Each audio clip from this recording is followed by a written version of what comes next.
Magkukwento sila ng bagay na gagawin nila. Eh kaso ako lang ang topic. Ano ba sinasabi? Si Yorme, maraming iniwang... O kita nyo, nagpunta talaga kayo.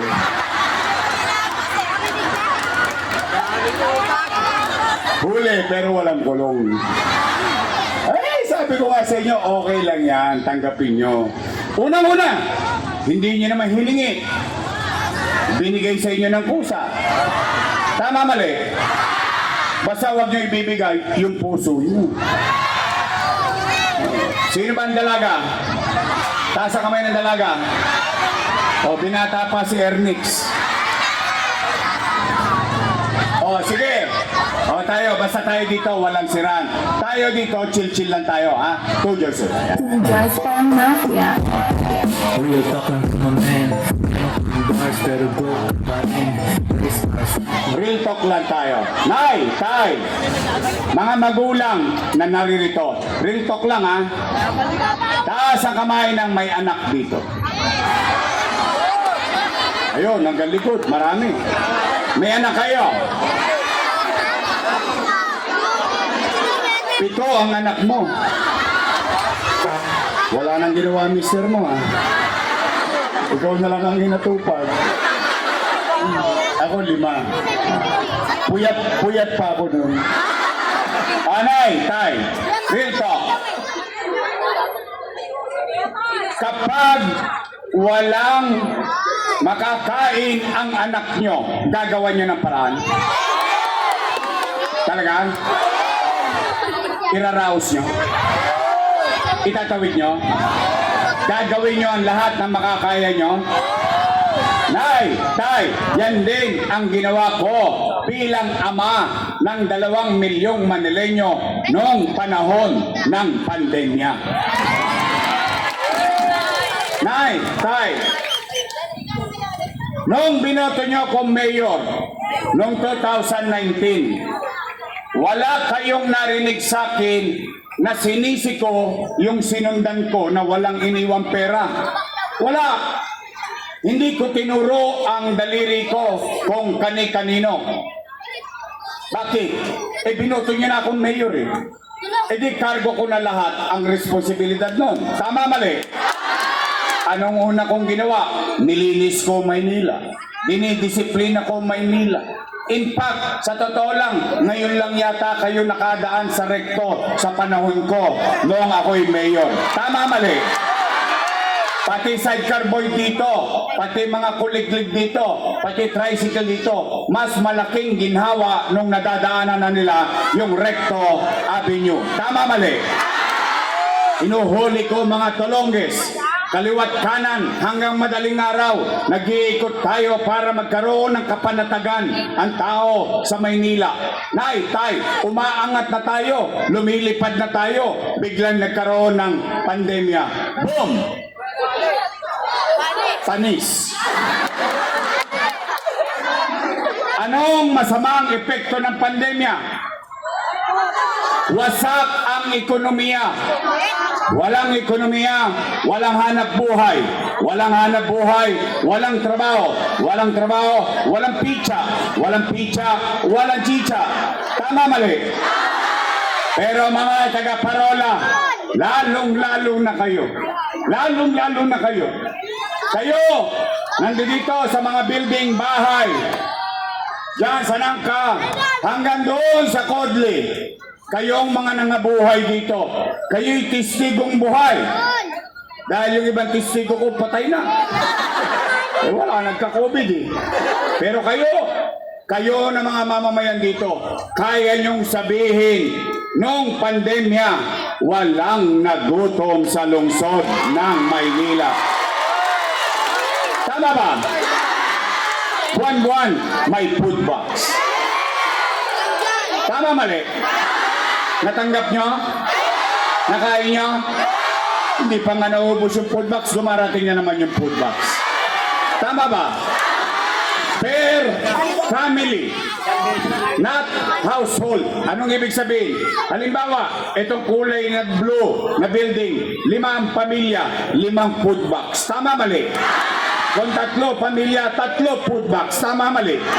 mayaman, middle class, mahirap, pantay-pantay, may food box sa lungsod ng Maynila. Nangyari? Yun ang kwento. Lagyan natin ng kwenta. Kasi sinasabi marami akong inutang. E di lagyan natin ng kwenta. Ang sinasabi, bilyon-bilyon ang aking inutang. E di lagyan natin ng kwenta. 700,000 families times 1,000 pesos. No magka? Patay na. Nagkabuhol-buhol na.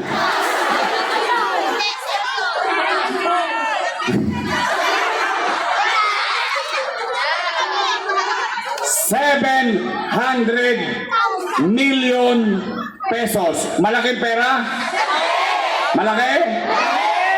Times 8 months. 8 buwan.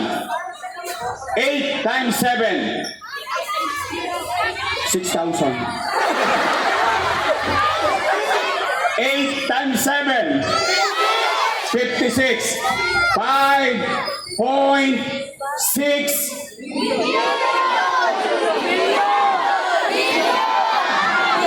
bilyon piso.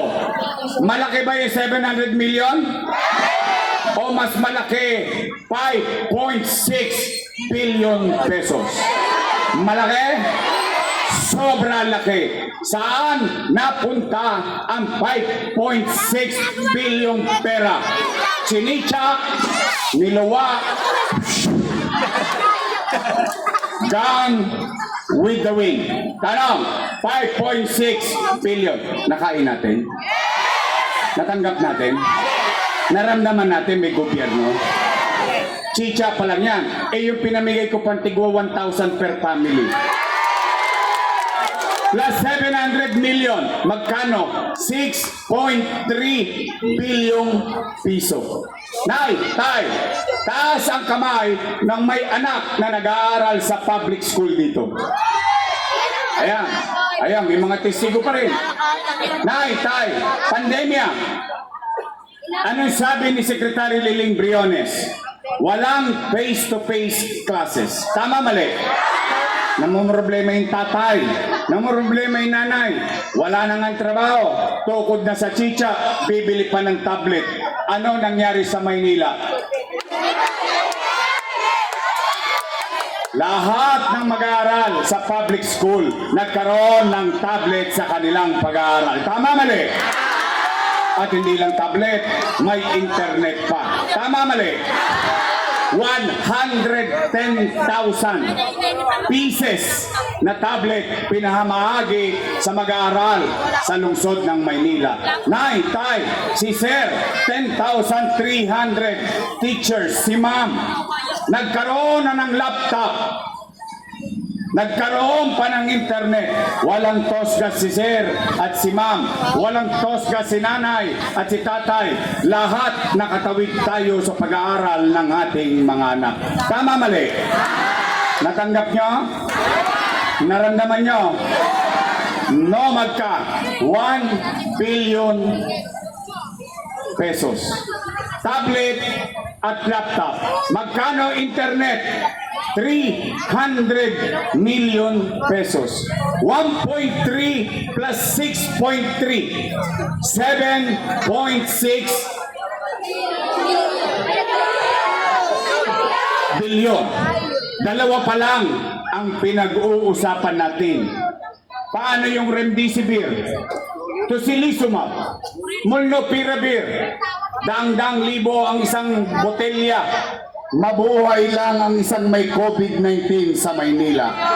Nay, tay, AstraZeneca, Sinovac, bakuna para sa mamamayan. May bayad ba?